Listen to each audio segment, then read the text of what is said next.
Cook with Comali season 6ல இந்த வாரம் நடந்த இந்த குக்கிங் ரவுண்ட்ல கீழ இருக்க வேண்டியவங்கலாம் டாப்புக்கு போயிட்டாங்க. டாப்ல இருக்க வேண்டியவங்க கீழ வந்துட்டாங்க டேஞ்சர் ஜோன்ல. நான் வேற யாரையும் சொல்லலைங்க. நம்ம பிரியாராம் அவர்கள தான் சொல்றேன். அவங்க எப்பயுமே டாப் 2ல தான் இருப்பாங்க. ஆனா இந்த முறை வந்து கடைசி இடத்துக்கு வந்திருக்கிறாங்க. டேஞ்சர் ஜோன்ல இருக்கிறாங்க.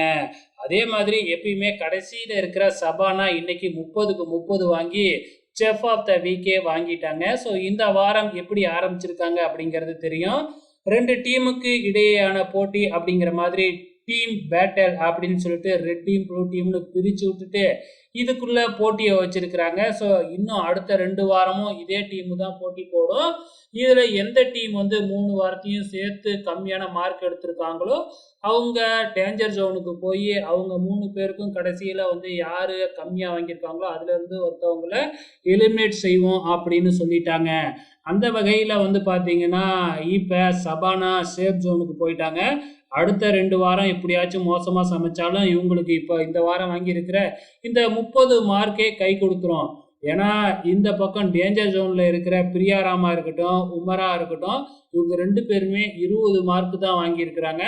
சபானாவுக்கும், உமேருக்கும், பிரியாராமுக்கும் 10 மார்க் டிஃபரண்ட்ல இருக்கு. அத வச்சு பார்க்கும்பொழுது, இந்த வாரம் உமேரா இல்ல ராஜுவான்னு தெரியல. யார எலிமினேட் செய்ய போறாங்க அப்படிங்கிறது தெரியல. வெயிட் பண்ணி பார்க்கலாம்.